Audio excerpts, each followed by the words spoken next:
Bob? Yes. Oh, okay. Just to make sure you're still there.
Good evening, everyone. I'm Bob Horenstein. I'm the Director of Community Relations and Public Affairs for the Jewish Federation of Greater Portland, the sponsor of tonight's program, along with Israel 360 at Congregation Neve Shalom. I know we were hoping that this would be an in-person event, but as you know, Mr. Keinon was not able to join us here in Portland. So the last 30 days have been exceptionally difficult for so many of us. And of course, obviously, for our Israeli brothers and sisters who've been so traumatized since the October 7th horrific Hamas attack on Israel. I wanted to just take a couple of minutes to let you know what the Jewish Federation of Greater Portland is doing in support of the Israeli people. I know that many of you were in attendance for the solidarity gathering that we did way back on October 9th, just a couple of days after the attack, where we had over 3,000 attendees, either in person or virtually. We also had members of Congress and leaders from outside the Jewish community that joined us in that support. Our Israel Emergency Campaign raised nearly $2 million. This is money that goes directly to Israel to help rebuild some of the kibbutzim that were attacked, for trauma care, for medical supplies, and other urgent needs as well. Currently, I want you to know that we are attempting to get those local Israelis who have family members who have been kidnapped to get them in front of local media so that the story of the hostages remains in the public eye. The Federation has also initiated a letter writing campaign so that you can send notes online through the Israeli consulate in San Francisco to the hostage families so that they know that they're not alone in their difficult time. Also, we are working hard to ensure that our Jewish students in public schools, private schools, and on university campuses are feeling safe. We're doing our best to counter anti-Semitism that has been spiking since the October 7th attack. And then also, really important, we are encouraging everyone to make calls to your members of Congress. They need to hear from us. They need to know that we expect them and urge them to remain steadfast in their support of Israel. I can assure you that they're hearing from the other side, and we have to make sure that that strong support that we had early on remains strong going through this traumatic time. So those are some of the things that we're doing. There are other groups in the community that are also working on rallies and other events that are important, and we hope that you'll keep doing what you can to show that important support. So thank you. So I just want to mention Herb will be talking, we will have the chat disabled, but if you have a question, you can put it in the Q&A. I would prefer that you wait until we get into the program, 20 minutes or so, because I'm the one who's monitoring the Q&A, and it's going to be hard. If there are a whole lot of questions, it's hard to monitor all of them, but I will do my best to get to as many as possible before the hour or hour and 5 minutes are up. So with that, I want to introduce our speaker for tonight. So Herb Keinon is a senior contributing editor and analyst for the Jerusalem Post, writing extensively on diplomacy, politics, and society. He has been at the Jerusalem Post for 38 years. When I thought working for the Federation for 29 years was a long time, but wow. 20 of those years are as a diplomatic correspondent, and during this time, Herb has covered some of the major stories that have shaped Israel over the last 4 decades, from the first Intifada to the disengagement from Gaza, a particularly relevant topic for tonight, also the Rabin assassination, and the premierships from Ariel Sharon to Benjamin Netanyahu. He has traveled extensively with Israeli prime ministers on their trips around the world, and he has interviewed dozens of Israeli and world politicians, statesmen, and decision makers. He's originally from Denver, Colorado. He has a BA in political science from the University of Colorado and an MA in journalism from the University of Illinois. He's lived in Israel for the past 42 years. He has 4 children and lives with his wife in Ma'ale Adumim. And I know that one of the reasons why he could not be with us is because he has, if I'm not mistaken, 3 sons that have been called up in the reserves. And I'm sure he will talk about that and what that's been like. And I want you to know, Herb, our thoughts and prayers are with, of course, all of Israel, but for you tonight, our thoughts are with you and your family. Thank you. Thank you, Bob. Thanks for having me. I'm sorry I'm not there. I would have liked to have been there, believe me. But as you said, I've got 3 sons and a son-in-law who've all been called up. So it's not exactly the time to leave the country, obviously. Look, the title of the talk is Israel War. Where does the Jewish state go from here? And I think it's fair to say, just, from the get-go, this thing that happened on October 7th is a game changer. It's a game changer. What happened is unfathomable. It's an event whose impact and influence on the country will be felt for generations. It's going to fundamentally change Israel and Israelis for generations. The sheer magnitude of what happened and the barbarity of what happened is mind-boggling. And I just want to give some perspective, some historic perspective. And in 1903, there was a famous pogrom made famous by the Hebrew poet Bialik, the Kishinev pogrom. That pogrom changed the course of modern Jewish history. It acted as a greater spur to Jewish emigration from Tsarist Russia. It planted the seeds for the first defense organizations in Palestine, right? And that pogrom, 49 Jews were killed. 1929, you had the Hebron riots, right? An event that still reverberates today. You go to Hebron, you talk to the Jews who live in Hebron, they still mention those riots. In 1929, 133 Jews were killed then. 760 Israelis were killed in the Six-Day War. 655 Israelis were killed in the Lebanese War, the first Lebanon War, 1982 to 1985.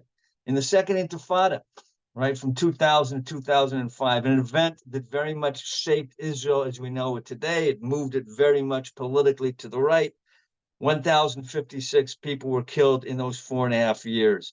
On October 7th, right, 1,400 Israelis were killed in one day. And that's a mind-boggling scale. If all those events that I just mentioned, right, the Kishinev pogrom, Hebron, the Six-Day War, Second Lebanon War, First Lebanon War and the Second Lebanon War, the Second Intifada, if in all those events, it didn't even reach nearly the number of people killed as we had on October 7th. And if that changed Israeli history, right, and Jewish history to a certain extent, then how much more so is this event going to change the country for many, many years going forward?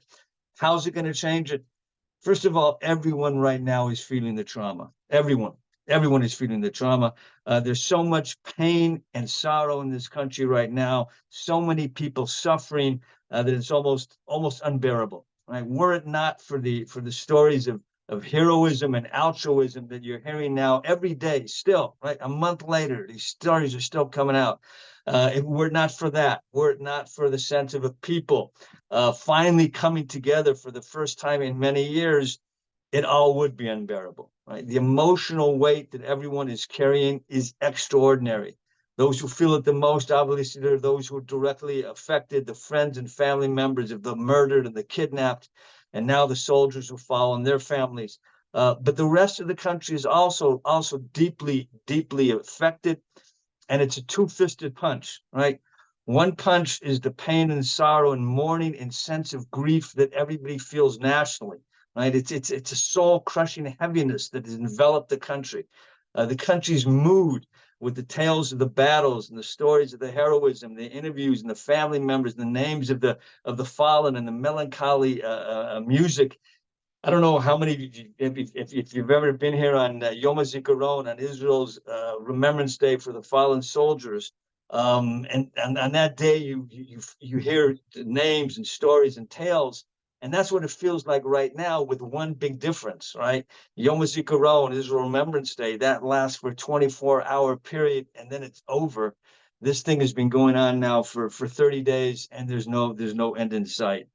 It's just it's a Yom HaZikaron. It's a Remembrance Day that goes on and on and on and on. I tell you, I mean, my morning routine now begins with the dreaded look at my phone to see if soldiers were killed last night and what their names are, and that's something that everybody goes through. Sometimes you forget for a second that everything that's happening, and you feel good, and then you feel kind of guilty about feeling good, because how can you feel good when so many other people are going through such horror and such suffering? Sometimes you don't want to hear anymore the stories or listen to the funerals, the eulogies at the funerals, but then you feel guilty for not listening, because you think, well, how can't I give that person, at least listen to his story? So that's one punch. That's a national punch, the sense of national grieving that everyone has. And the other punch is the personal worry and anxiety that so many are experiencing for their own loved ones, right? On top of the national grief, concern, and frustration, there's the wrenching concern for one's own family who are either already in regular service or who've been called up. Like I said at the beginning, look, Operation Cast Lead in 2000, 2009, I had one son in the army in Gaza. Today I have three sons and a son-in-law there, all poised for whatever's going to come. And they too have sons and daughters. And believe me, it's a degree of worry and anxiety, personal worry, anxiety, that's been brought to a completely different level. It's something I've never experienced. So everybody's feeling it, and that trauma of feeling it is something that will shape the country for years going forward. How so? Right? How's it going to change the country? First, it's going to change the country's overall security philosophy, right? The whole conception of what we need to do to remain secure. For decades, Israel's lived with the concept or conception they can live with a genocidal organization right on its border, within spitting distance of its population centers, and feel protected by a super technological fence, and a sense that the other side has been deterred from doing anything dramatic or anything drastic, right? It was a philosophy of containment through deterrence and technological superiority, and that philosophy, that conception, has totally collapsed. And its collapse is going to be felt across the board, right? Israel has evacuated now some 130, 140,000 people from the border with Gaza and from the border in the north. And obviously, that's an untenable situation for a country. But people are not going to move back to those areas, either near Gaza or near the Lebanese border, where the Hezbollah was right on top of the border there, unless they feel safe. And they're not going to feel safe with Hamas or Hezbollah staring down at them as they did in the past. Israel doesn't have the luxury of the space to leave large swaths of its country empty because people are afraid to live there. So this is going to change the whole security conception. This is why there will be no ceasefire right now. Right? There can be no ceasefire in Gaza at the present time. It's an existential question. It's either they're there, right? Hamas is there, or the Israeli communities are there around the Gaza envelope. You can't have it both ways. Either Hamas remains in control in Gaza, and no one in the right mind will live anywhere near those areas again, or we destroy their capabilities and change the arrangements in Gaza, and people then will feel secure enough to go back and live there. But you have to keep this in mind. We're talking about, two areas of the country where a lot of people live, and they're just not going to be willing to go back there until the security changes, right? And that you're not basing it on technology or deterrence, but you've got some kind of buffer zone. They said that the same dilemma exists with Hezbollah in the north. We thought we could live with the situation, that they would not dare attack us, knowing what would await them, right? We were wrong. We were wrong. And this necessitates a complete rethinking across all fronts. And you're starting to have that. Israel's focusing now on Gaza, obviously, but it's going to have to deal with the same situation in the north, how to push Hezbollah away from the border to give the people there a sense of security, that they're not going to wake up one morning and the terrorists are going to be in their living rooms. If you live in Metula up north, if you live in Shlomi up north, believe me, the idea of Hezbollah terrorists taking over your communities, it's no longer some kind of science fiction thinking, right? It's something that is real, and it's something that's on your mind. And again, you're not going to go back there until that's taken away. The change of the security concept also will impact on how we think about Iran, right? Iran's fingerprints are all over this thing, although nobody has been able to say whether or not they actually knew in advance that this is what Hamas was planning. Their fingerprints are all over Hamas, right? The training, the funding, the technology, the sophistication. The scale of what happened on October 7th is not something that a terrorist organization could carry out without the help of a state actor, again, in the planning, in the coordination, and the technology. This is going to change. This is going to necessitate a change of thinking of Israel towards Iran, and hopefully the West as well, right? Over the years, I think we've kind of let our guard down. We didn't take threats seriously by Iran. We didn't take threats seriously by those who said they want to murder us. Now we've woken up, and I believe that is going to impact on our policy on Iran. If an organization stands up and says they want to kill you now, you can't just say, well, we're going to deter them, or they don't really mean it. You've got to act differently. A few years back, Naftali Bennett, previous prime minister, even before he was prime minister, he articulated what he called the octopus doctrine, right? What's the octopus doctrine? The octopus doctrine holds that Iran is an octopus, and it has tentacles that spread all around us. And those tentacles, from time to time, take action against us. And what do? We always go after the tentacles, right? If it's Hamas, if it's Hezbollah, we go after the tentacles. We never go after the head of the octopus. And his thinking back then, this was in 2018, was the time has come for Israel to go after the head of the octopus. Now, how we do that, when we do that, I'm not sure. But again, this is part of the security philosophy, I believe, that's going to change. I had an interview the other day with Yossi Cohen, who used to be the head of the Mossad. And Israel said from the get-go that any Hamas terrorist who was involved in this thing, Israel is going to hunt them to the end of the earth. And Yossi Cohen said that if it's shown that any Iranian who was involved in this, then the circle should be wide, and Israel needs to go after them as well. So I think, like I said, the security concept is going to be revised, and it's going to be revised across the board. We had become too reliant on a defensive posture. I think now you'll see that defensive posture augmented by more offensive actions, by more people on the borders, by a bigger army, by taking more aggressive offensive steps. Now, one exception to this defensive posture that we've been in has been in Syria. right? Over the last 10 years or since the beginning of the Syrian civil war, Israel has taken offensive action inside Syria to prevent the type of buildup that we saw in Lebanon with Hezbollah. I think those types of steps you're going to see now, like I said, across the board. So that's how it's going to change our whole security concept, how we defend ourselves, how we look at what we need to do to defend ourselves. It's going to fundamentally change Gaza, obviously. What was in Gaza is not what will be, right? It's not as if Israel is going to go in, destroy Hamas's infrastructure, and then withdraw like we've done in the past in previous rounds and say, okay, do with it what you want. If we need to, we'll go back in again. That type of thinking is over. That concept proved a disaster.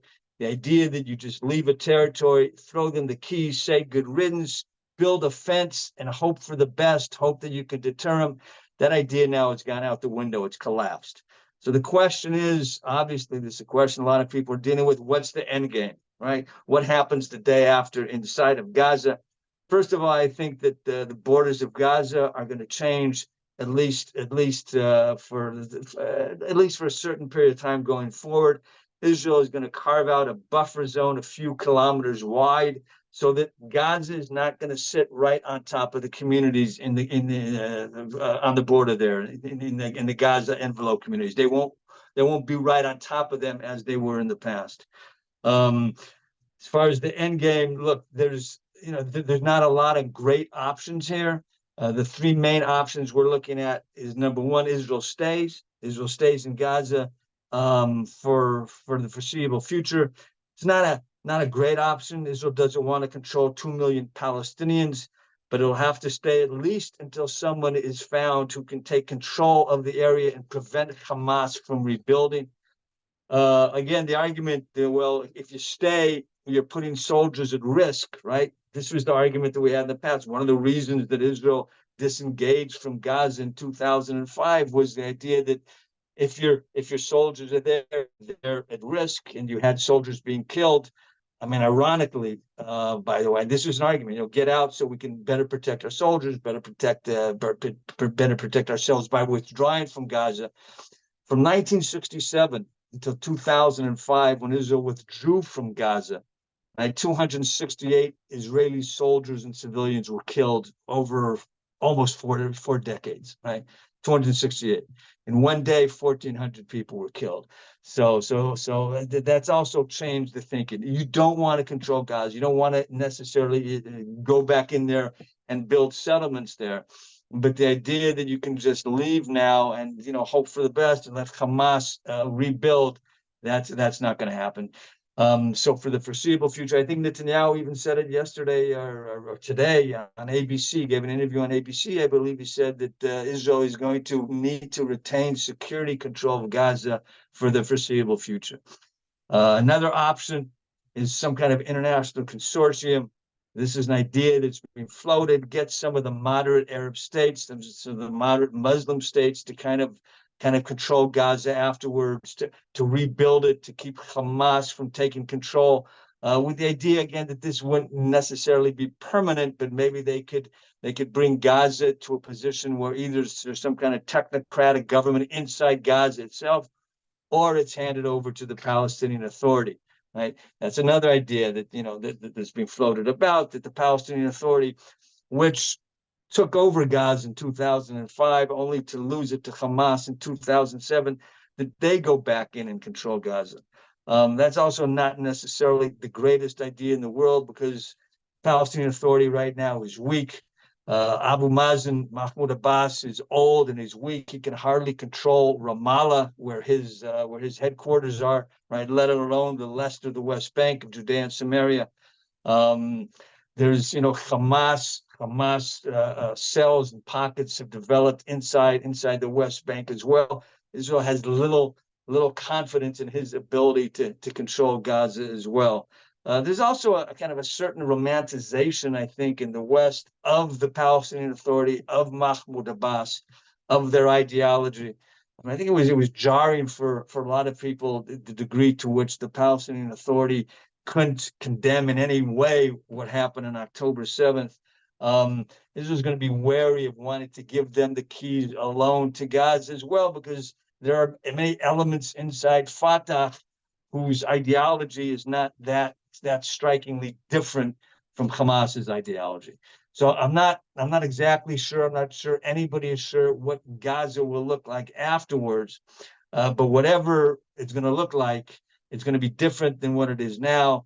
Hamas won't be in control, and Israel will have mechanisms in there somehow to ensure that they don't regain control. And again, I think the main thing is that Israel will retain security control of Gaza. What does that mean? It means similar to what the situation is in the West Bank, that Israel's not in control of the West Bank, much of the West Bank, right?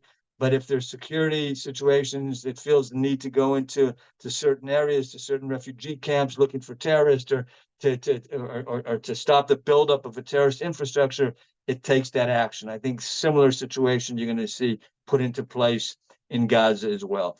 So that's how it's going to change things on a security level and as far as Gaza is concerned. How is it going to change the Israeli political map? Look, this is fundamentally going to change Israeli politics in the same way that the Yom Kippur War changed Israeli politics. The Yom Kippur War in 1973, it ended the labor dominance of Israeli politics, right? The Labor Party was in control for up until then, from 1948 to 1973, 1977. And then it ended with the elections in 77. The same thing is going to happen here as well. The Yom Kippur War hit in October of 73. On December in 1973, with the country reeling from the pain and the surprise from the Yom Kippur War, it went to elections. The Labor Party dropped 5 seats. That was a precursor of what was going to come. Then the Commission of Inquiry, looking into what happened, the lack of preparedness for the war, it released interim report in March of that year. And in April, Golda Meir resigned. Yitzhak Rabin won control of the Labor Party, became prime minister, right? And then in 1977, the country went to the polls, had an election, and the country was reeling still from the disaster of the Yom Kippur War, from the surprise, from all the death, from the agony. And they swept labor out and they brought Menachem Begin in, right? They total lack of trust in the government that we saw back then in 1977 is similar to what we're facing right now. Right? So this signaled a major realignment of Israeli politics in 1977. From then up until today, with some brief interims, right? The right wing has pretty much been in control of Israeli politics. Likud has pretty much governed since then, again, with some breaks. But that was a political realignment. Be prepared to see a similar realignment today. Not that the country is going to move left, right? That's not going to happen, but by no means. But it will reject Likud, right? 1973 led to Begin and Likud. 2023 is going to lead to something else. Netanyahu, I think, is politically, I think Netanyahu is done. It's hard to describe the seething anger and frustration that many Israelis are feeling right now. How did this happen? Who's responsible? And they're going to hold who's ever responsible, whether he takes responsibility or not, they will hold him accountable. It's interesting because right now everybody's saying that this is not the time to apportion blame, and they're right. Right? This is the time to beat Hamas. But there will be a time when blame will be apportioned, and when that time comes, there will be a political earthquake. Netanyahu is being very slow to take responsibility, right? Saying, well, after the war, when questions are asked, I'm going to have to answer them as well. But this catastrophe rests at his feet. Why hasn't he taken responsibility? Because it's a political calculation, right? He doesn't want to stand up and say, I'm responsible, if he hopes to run for re-election someday. But again, whether or not he admits the responsibility to a large degree, I think is academic, because he will be held responsible. Why? Because he's been prime minister for 13 of the last 14 years, right? He owns Israel's policy towards Hamas and Gaza. It's his, right? The idea that you can contain Hamas in Gaza, and you can have Qatar bring money into Gaza and keep them happy, and you can build a multi-billion-dollar super technological fence, and that'll secure you. That's his policy, and it failed. This is going to stain his legacy forever, right? I mean, up until this point, he was Mr. Security. Under his watch right now, more Jews were killed in one day than any day since the Holocaust. Even he cannot survive this politically. I mean, polls show this, right? The polls on Friday show that were elections held today, Likud would get clobbered by Benny Gantz, by the defense minister, who also has responsibility as well, because he's been around for the last 10 years in various capacities as well. But the polls show that were elections held today, Gantz's party would get 38 seats. It has 12 today in the Knesset, and Likud would drop to 19. It has 32 today. The Netanyahu era, I think it's fair to say, after this war is over. And everyone's going to have to go, not only Netanyahu, other ministers are going to have to go. The heads of the army, the Shin Bet, the military intelligence, they're all going to have to leave. Why? Because this thing has caused a huge rupture of faith and trust, right? The country had enormous trust in its military and its military intelligence. That was the one trusted institution in the country, and that trust now has been exploded. Right? It's collapsed. And one of the ways you rebuild the country's trust is that the people who are responsible have to leave and other people get, to take charge. Now we're seeing something interesting here now. The army, thank God, right, is operating very well. I mean, also on October 7th, you saw incredible bravery by soldiers who just, ran into the line of fire down there. There's a great deal of trust in the army, in the soldiers, in their spirit, in their ability to fight. The lack of trust, again, is those at the top. Restoration in the army, restoration of trust in the army, a lot of that's going to be dependent also on how this thing ends up, right? I mean, if Israel ends up very much, with its hand, with an upper hand after the war, that will also impact on the country's faith and trust in the army. But the leadership will have to leave in order for the nation to regain trust in the military, which is something that's extremely, extremely important in this country. There is, like I said, there's searing anger right now, searing anger at the government for letting everyone down. There's also a sense that the government isn't necessarily rising to the occasion right now. You've seen amazing stories of volunteerism, right? I mean, I've got my boys are in the army, and they tell me about the food they're getting and the equipment they're getting, right? This is all stuff that's happening from the grassroots. The government, the ministries have been relatively slow to kind of get into the action. So that's politically things. This is a game changer. And then you're going to get to the question, how did it happen, right? We're going to get, we're going to the blame game and the pointing figures that will come. I think it's going to come later. Just a couple quick comments I want to make on the whole issue of how this happened.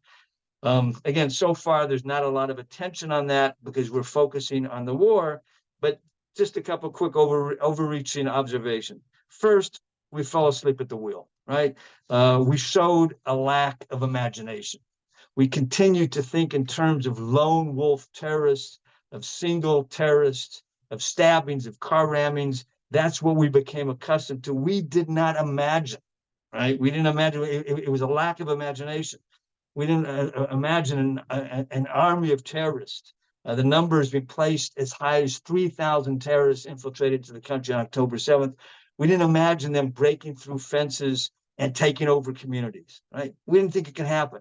We didn't imagine it. We heard the threats, but we didn't take them seriously. We thought that they were deterred by our technology and our might. They weren't, right? We were locked into a conception, like I said, and that conception collapsed. Secondly, we underestimated the enemy, right? Not only did we not take them at the word, and if you go back a couple months, Yahya Sinwar, the head of Hamas, called upon his people to go slaughter Israelis. We didn't take them at the word. We also underestimate them. And you talk to soldiers who fought in those communities October 7th, and they said that they did not fight a ragtag group of terrorists, right? They fought a disciplined army who had incredible equipment, right, and knew what they were doing. So we fell asleep at the wheel. We didn't have imagination, and we underestimated who we were dealing with. Look, before I wrap up, I just want to say just a couple quick comments about the U.S. role here, right? America's involvement. In everything that's happened, and just in one word, it's been amazing, right? Joe Biden, President Biden's support here has been amazing. It's exceeded, I think, everyone's expectations. The way that Biden stood up from Israel from the very beginning, he came here, said he will give us whatever we need. And by the way, we're going through a lot of ammunition right now. So the fact that they're airlifting ammunition to us, it's very important. $14 billion aid package, the U.S. aircraft carrier strike forces that he's brought to the Eastern Mediterranean, nuclear powered submarines. That stuff is huge. Why is it huge? Because it's sending a message to Iran and Hezbollah, don't open up another front. One of the reasons that things are tense in the north, right? I had a couple boys up there in the north. Things are extremely tense. There's a lot of skirmishes going on, but it's not a full-blown war right now, right? It's not a full-blown war right now for a couple of reasons. One of those reasons is our abilities. I think Hezbollah knows our capabilities. The other is they're worried about what the U.S. would do, how the U.S. has positioned itself. Now, the U.S. is there not only to support us, they're there because they're worried that Iran and Russia and China could take advantage of this situation right now, right? They could take advantage of it to make incredible inroads into the Middle East, which is bad for America's national security interest, right? America doesn't want to see its allies in the Middle East weakened. We're a major ally. Jordan is a major ally. The Saudis, the UAE, these are allies. They're concerned that if Iran and Russia make inroads there, those countries will be weakened. That's bad for America. So their support for us is huge. It's extremely significant. And it's important. It's good for us, but it's not only being done for us, it's also being done for American national security considerations. And again, you see Biden is standing up to a lot of pressure from the left wing of the Democratic Party. He hasn't called on a ceasefire. The Americans want to see Hamas destroyed. Secretary of State Blinken said it here the other day when he was here. They want to see it destroyed because if it's not destroyed, it's gonna rise up to fight another day. So they've given us time. They've given us a lot of time. Now the time is not indefinite, obviously, right? As the pictures, mount from Gaza and the casualties mount inside Gaza, there's going to be pressure on us for a ceasefire. But so far, President Biden has kind of kept that at bay. There's a big difference, by the way, between a ceasefire, right? What does a ceasefire mean? It means essentially that you're allowing Hamas to stay and rebuild, and a humanitarian pause. I'm not exactly sure what that means, but that's, pause an hour here, 2 hours there in order to get food and medicine in. There's a difference there, but so far the U.S. has stood very firmly behind us. Look, let me just finish by looking at the one silver lining that we have in this whole extremely dark scenario. And the one silver lining is the degree to which the Israelis and the Jewish people have rallied together, right? You saw, as soon as this thing happened, all the disagreements melted away. All the concerns that reservists would not show up, that pilots would not fly, it all melted away as if it wasn't even ever a consideration. You had 150% mobilization.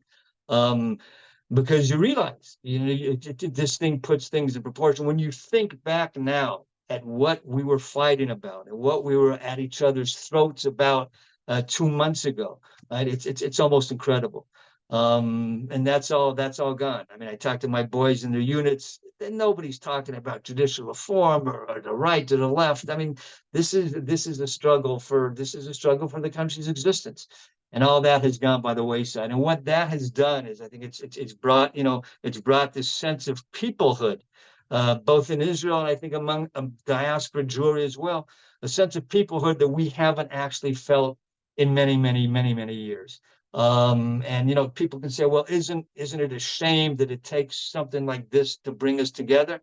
Well, yes, obviously that's a shame. It's a tragedy that it takes something like this to bring us together.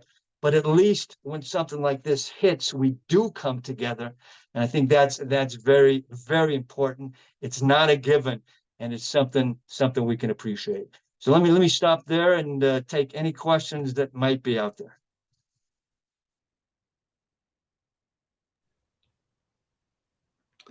Thank you, Herb. That's great analysis. A lot of questions. So let's start with the hostage situation. Is there a tension, overriding tension between the need to continue the ground offensive, knowing that it could endanger the hostages versus rescuing the hostages?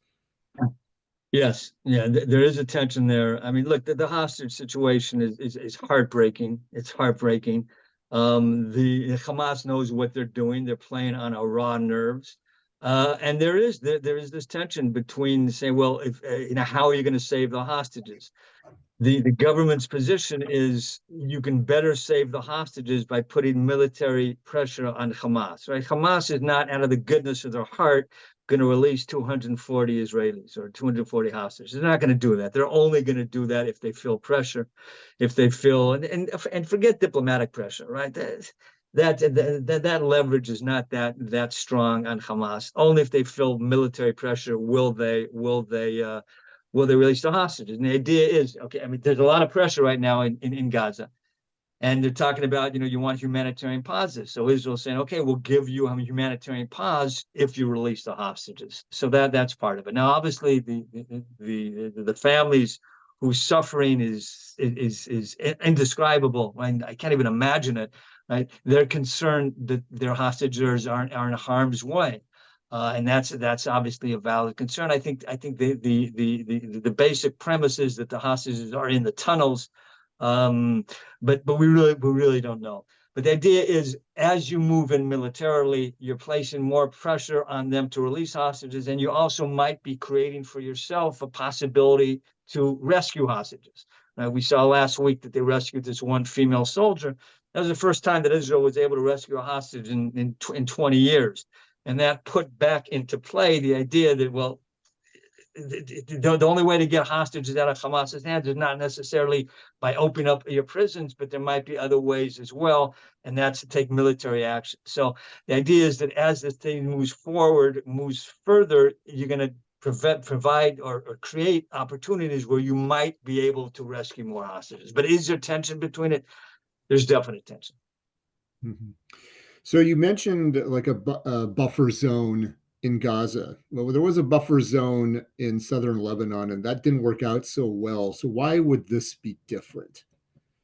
Well, I'm not sure it didn't work out that well in Gaza. I mean, in the southern Lebanon as well. I mean, it didn't work out in the sense that, well, you had from 1985 to 2000, when Ehud Barak left southern Lebanon unilaterally, you had an average of 16 to 22 soldiers killed each year, right? Which is horrible, which is horrible. But again, you had 1,400 people killed in one day, right? So you're weighing costs and benefits. It's bad that those soldiers are getting killed, but the soldiers are there to protect the citizens. If the soldiers are not there, the citizens are left unprotected. And I think this is one of the security conceptions that's going to change. That as bad as that was, as difficult as the situation was in the buffer zone in southern Lebanon, it's better than having a situation where 130,000 Israelis on the northern border can't live in their communities because they're worried that what happened in Hamas is going to happen with Hezbollah. And Hezbollah is more prepared and has better armed and better trained than the Hamas terrorists were. So I'm not sure that the premise that it didn't work in southern Lebanon is necessarily a proper premise. The question now is, how do you get Hezbollah out of southern Lebanon, right? And that's a big question. You're seeing right now what Israel is doing is they're Israel is not preempting in southern Lebanon right now. What's happening is the Hezbollah is firing on Israeli positions, and Israel fires back. But I think they're taking advantage of their ability to fire back to knock out certain positions that are very close to our border. So it'll be interesting to see what that area right along the border of the north looks like after this war, and then Israel's going to have to make a decision. How do you move them further north? Now, it could be militarily, it could be a combination of military and diplomatic activity, but something has to change. Remember, after the Second Lebanon War, right, in 2006, there was a UN Security Council resolution that said that area has to be, the Hezbollah can't be there. You've got 10,000 peacekeeping troops there. it's a farce, right? It's a farce. So something is going to have to move so that area is you have some kind of buffer zone, because again, Israelis are not going to move back to Kiryat Shmona, and I understand them, right? If the situation remains what it was before October 7th. Okay, so there's a lot of questions about international support. I want to read something that you wrote, and I read you a lot. See, we have the international edition of the Jerusalem Post. You were talking about the protests, and this was earlier on, and you ended it by saying, these protests are disturbing, and some of the words spoken there and the slogans chanted are frightening and chilling. This is definitely true. Yet, ironically, these protests are not the worst thing in the world when it comes to drumming up public support for Israel among the reasonable center, many of whom will be repulsed by this outpouring of hatred, at least for now. Do you think that is now shifting? Is it changing? Look, I wrote that early. I still look. I wrote that early, and then I wrote another piece actually this week, in light of all the protests you've seen all over the world, these anti-Israel, pro-Hamas protests, and creating a certain perception that that's where the mainstream is. What's the problem with the protest? The problem with the protest is you see protesters out there, right? Let's take Britain for an example. I turn on the television, I see 100,000 people, pro-Hamas protesters in London, and I'm thinking the Brits are all pro-Hamas. But then I look at the polls in Britain, and you see that that's not the case at all. The protests create perception. And that's why I think there's a big demonstration in Washington next week, organized by the Jewish community. I think that's huge because the Jewish community can't allow a situation where the only people protesting out there are pro-Hamas, pro-Palestinian protesters, because that will create a perception among the center that, well, that's where the groundswell of support is. And if you look at the polls in America, right? I mean, you can look at these protests taking place all across America and say, my God, we're losing everyone. But you look at the polls, and that's not the case. It's not the case. It's a perception. It's a mistaken perception. Now, what I wrote in the beginning was all this. I mean, look, when people go out and yell, "Gas the Jews," right, or kill the oppressor, or from the river to the sea, Palestine must be free. Right. I think, the guy sitting in Omaha, Nebraska, watching this, a reasonable person is repulsed by it. And it doesn't gain the Palestinians any support. Right. So those slogans are horrible. It's horrible. It's chilling. But it also brings home to many people, I think, what we're up against, right? The anti-Semitism that we're up against. That's not necessarily a bad thing. On the other hand, right, when you see the degree of the number of protests we've had, the masses of protests that we've had, it creates, I think, a wrong perception. And that's something that I think the Jewish community, which they're doing, right, needs to fight back against. They can't leave the public playing field open to the Palestinians. And I know it's tough. Right? I know there's security issues. I saw that today. I woke up, I saw some guy was killed in Los Angeles, hit in the head by a megaphone by a pro-Palestinian protester. I know it's extremely difficult, but I think, it's important. It's important for the American public and for the American legislators and for Joe Biden to realize there is a lot of support for Israel out there, and that needs to be expressed, not only seeing these pro-Hamas, pro-Palestinian protests. Okay. In Europe and South America, though, it seems that a lot of the support that was originally there after October 7th is starting to slip away. So as Israel continues with its offensive, how might it shore up some of that support in those countries? Look, it's a tough battle because the images coming out of Gaza and what's happening in Gaza is very difficult. Israel needs to keep drumming on the idea of what happened on October 7th, right? It needs to show the world who we're up against, that this isn't a freedom-fighting, freedom-loving organization that we're fighting. This is an organization that's bent on our murder, on our massacre, on our destruction, that it's a Nazi-like organization, and Israel just has to keep drumming at that. And by the way, I'm not sure it's doing that bad a job. If you look at the rope that we've gotten from Washington, I mean, the amount of time we've gotten from Washington gets it, right? I mean, what's Hasbara? Hasbara is obviously getting your position out to the public and winning a debate on CNN, but it's also getting those who matter to buy your positions. And right now, both in Washington and in certain key capitals in Europe, they are buying our positions. Now that will that will deteriorate as this thing goes on longer. Look, a lot of people are surprised that it's taken as long as it is. We're now 32 days into this thing. The second Lebanon war lasted 34 days. Yom Kippur war lasted 19 days. 6 Day war, 6 days. 56 Sinai campaign, 100 hours. This is 32 days, and we're not necessarily where we want to be in the end. Why is it taking so long? I think it's taking so long because Israel is being slow and deliberate. Right? We're being very careful. This is a different type of war than we've ever fought before, and we want to limit our casualties, and we want to limit casualties civilians on the other side. So that's why it's taking long. The downside of that is the clock isn't unlimited. Right. I think Biden understands this, by the way, because you can't, on the one hand, say Israel, do everything you can to protect civilians, and on the other hand, say we'll end this thing in 48 hours. I think there's also a realization in America that if you're going to protect civilians, it's going to take time. So that's why we have time. But the time isn't unlimited. At a certain point in time, America will say enough is enough, and then Israel's going to have to decide what to do. Do you believe that the Biden administration expects that once this is all done, because of this support, because of the long leash, if you will, that ultimately there will be an expectation of concessions to the Palestinians, especially in the West Bank? Look, there's a lot of when Biden was here, he talked about a two-state solution. There's a lot of lip service right now given to a two-state solution.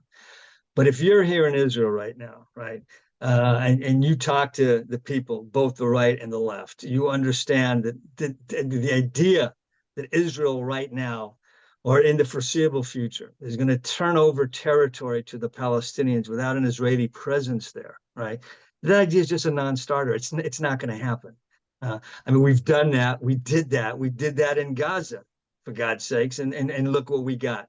So I think to a certain extent, people say that because it's something that has to be said. There has to be some kind of diplomatic horizon.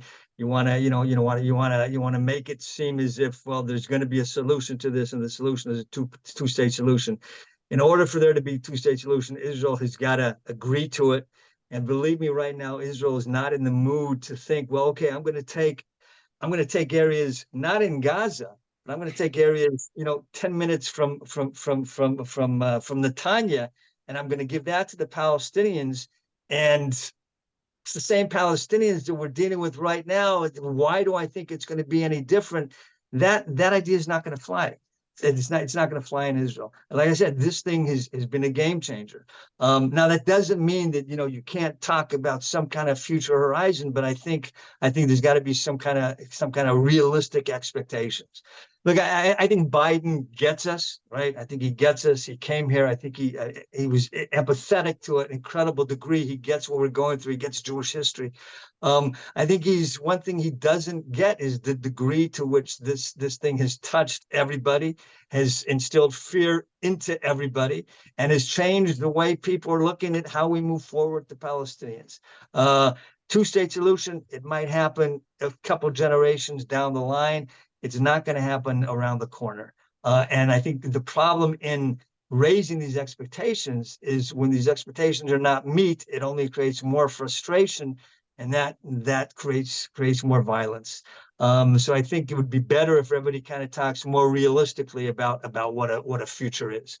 Two-state solution, after there's, the education is different, after there's a completely different Palestinian leadership, then you might be able to talk it. But right now, it's not realistic.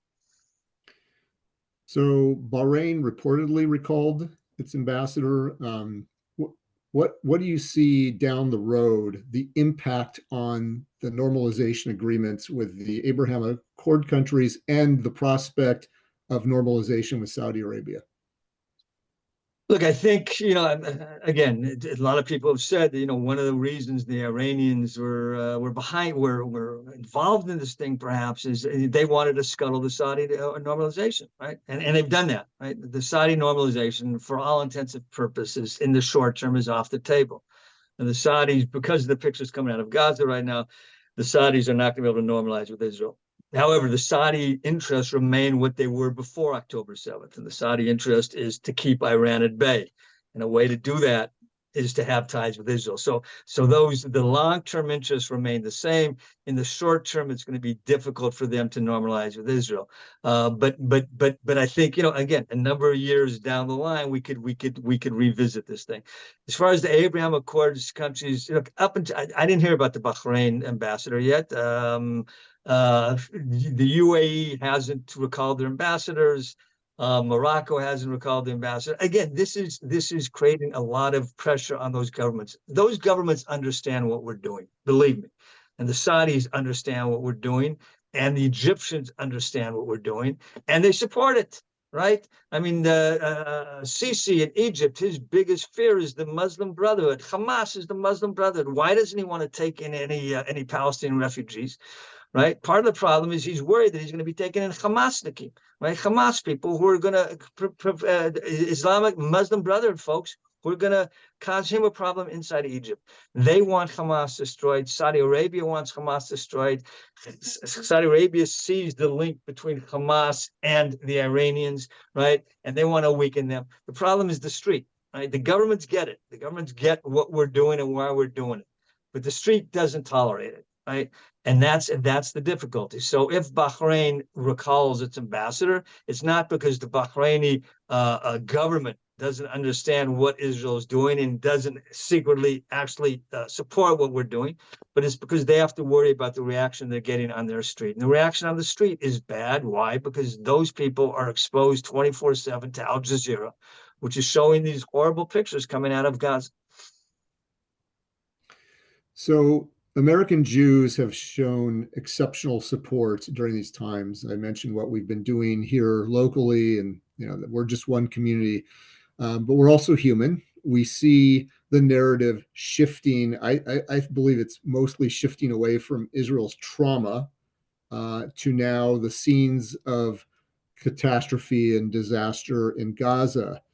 And there are a lot of those claiming genocide. Look, we understand it's not a genocide, but that phrase is out there. I mean, how do we overcome our desire to continue strong support while having to witness what is happening, even with the understanding that Hamas uses these people as human shields? They prevent them from evacuating. Their terrorist infrastructure is embedded within a civilian population. But what advice can you give us to make sure that we're still, we're human? We're heartbroken when innocents die, but we still believe that Israel has a right to defend itself, and it needs to continue until Hamas is destroyed.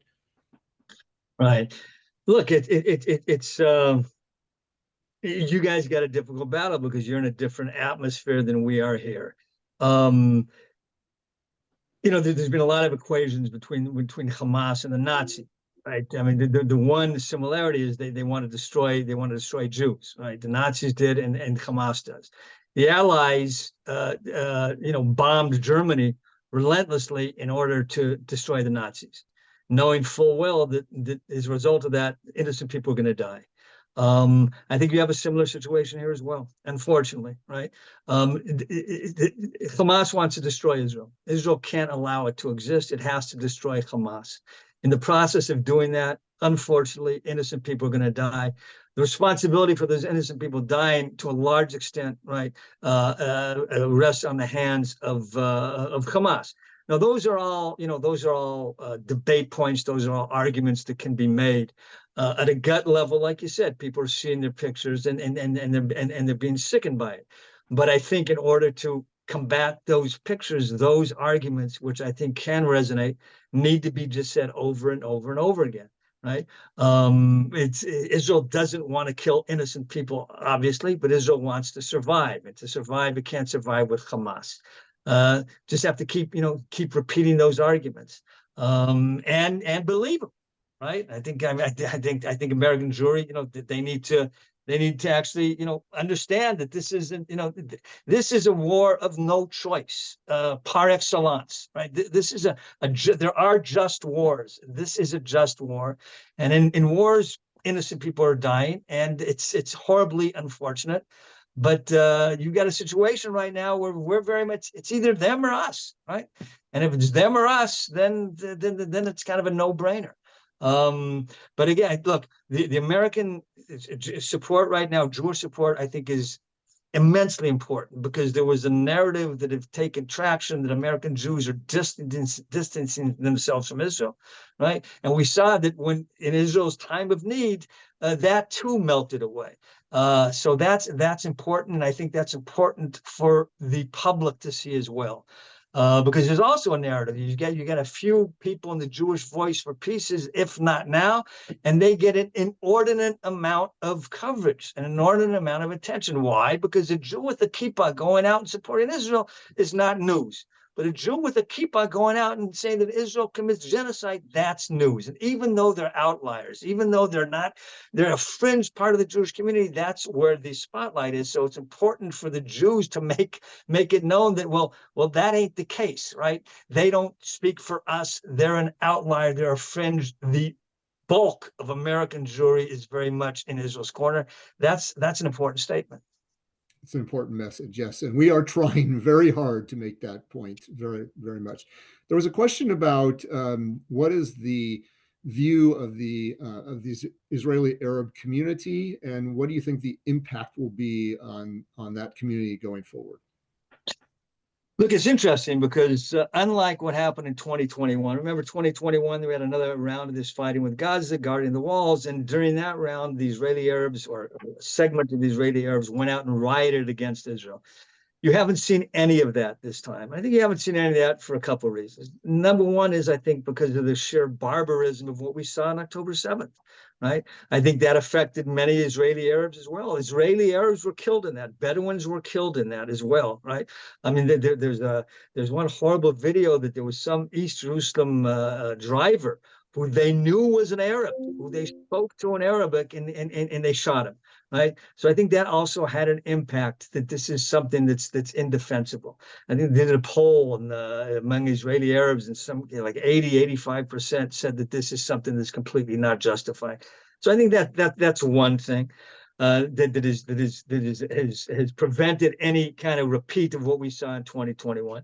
I also think there's a certain realization that, look, Israel's in an impatient mood right now, right? I mean, the gloves have come off to a certain degree in many different areas. And I think there's a certain fear of how Israel would react if there are these kinds of riots. How it's gonna change the relationship. Look, you had in the last government, you had an Arab, a Muslim party that was part of the government. Is the society going to accept that kind of situation going forward? We'll have to wait and see. Although I got to tell you that the Mansour Abbas, the head of that party, there was a woman in that party who said that October 7th never happened. Kids weren't murdered, women weren't raped, hostages weren't taken. And he took her to task, right? And I think he's now threatening to kick her out of the party. So I think that type of messaging is going to be important for the Israeli Jewish community, so that that the trust that was slowly being built up to a certain degree doesn't fall down. On the other hand, on the flip side, I don't think we've seen the Arab intellectuals speak out as strongly against what happened on October 7th as some would have expected. So it's going to take time again to kind of rebuild that. So there's pluses here and there's minuses. There's good signs and there's also negative signs.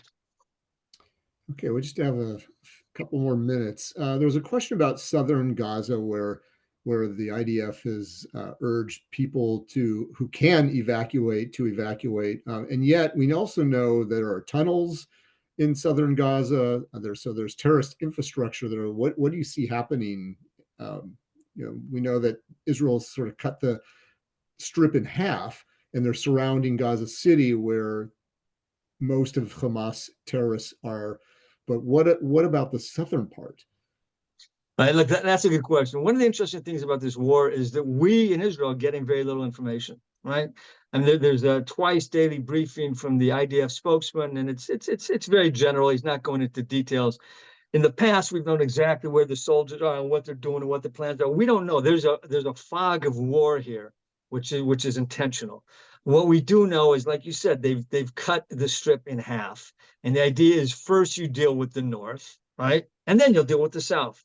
Now, how they're going to deal with the south? Now that you've told people to move south so that you can deal with the north, right? Once you deal with the south, are you going to have to tell people to go back up north? But where are they going to go to? Because much of the north has been destroyed. I'm not exactly sure what the answer to that is.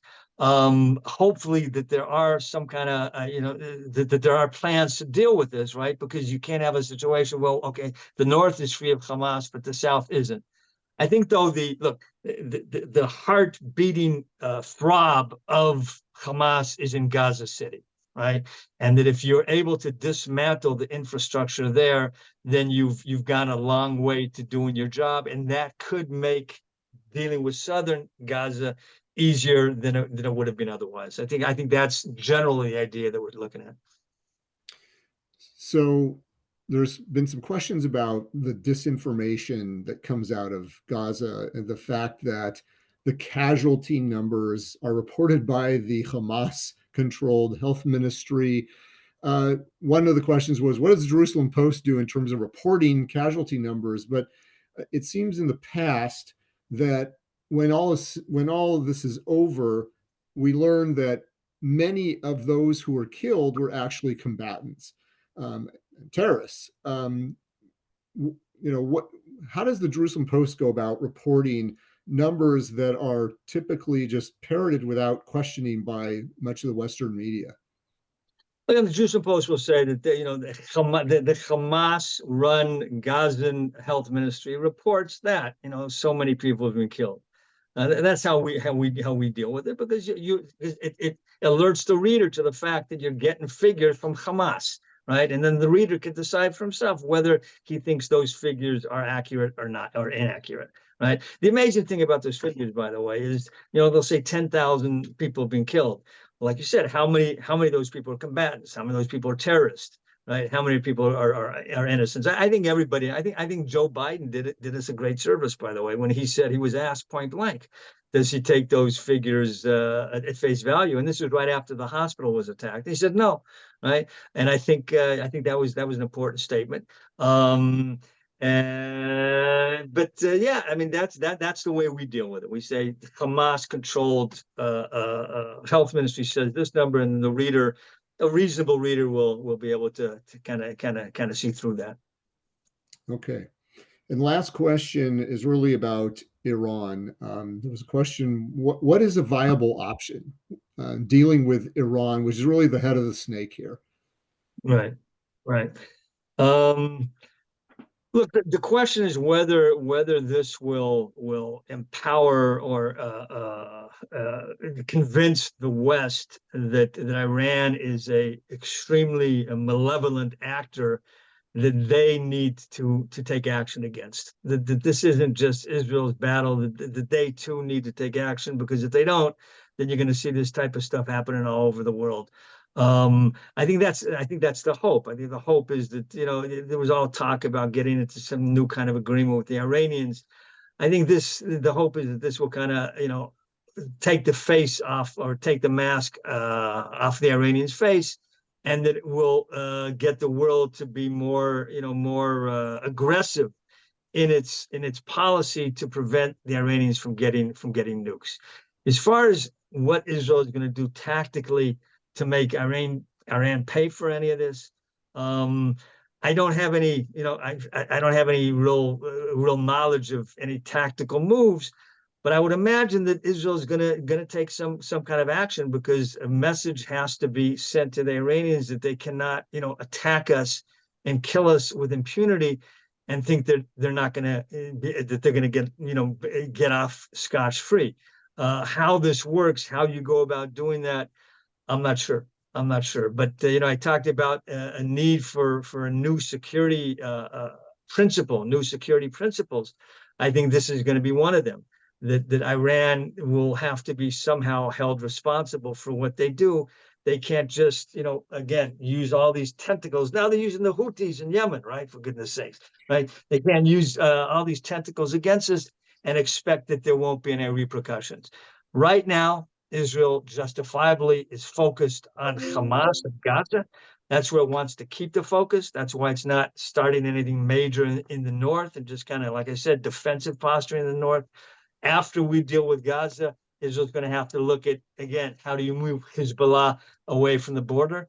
And after that, I think there'll be, discussions about, what do you do with Iran? Now, I don't want this to be interpreted as if, Israel is going to go to war against Iran. It's not. Doesn't want to do that. But I think there'll be thought given how you can make them kind of, feel that they just can't do this stuff with impunity and get away with it. Okay, I said that was the last question, but I'm going to ask one more, and I want you to end on this. Do the Israeli people, I know in their trauma, see the support that American Jews are giving, the rallies, the vigils for the hostages? Are they paying attention to those so that they don't feel alone in this horrible time that they're going through? Yes, they do see it. It makes the news, and it's being noted, right? And I think it's being noted because I think largely the impression we had before that was that American Jews were distancing from Israel, distance from Israel, from Netanyahu, from the right-wing government, that they weren't with us anymore. I think this is it shows the Israeli public that they do have the support of American Jewry. And believe me, when you're feeling isolated, as many Israelis are feeling right now, we're looking at these protests, they're going along around the world. That support is extremely important. Great. Well, Herb, you joined us at 5:30 in the morning your time, and we really appreciate it. And all the best to you and your family. I hope your sons, your son-in-law, are well, and we'll be thinking of you. And with everyone there, our hearts are with you. So thank you so much, and thank you everyone for joining us. I know. We had well over 300 households viewing, and many others who will watch the recording at some point, I'm sure the next day or two. So thank you again, Herb. We appreciate it. Let's hope that next time you'll actually be able to be here in person. We would welcome you as always. Thank you. Thanks, Bob. Good night. Good night, everyone.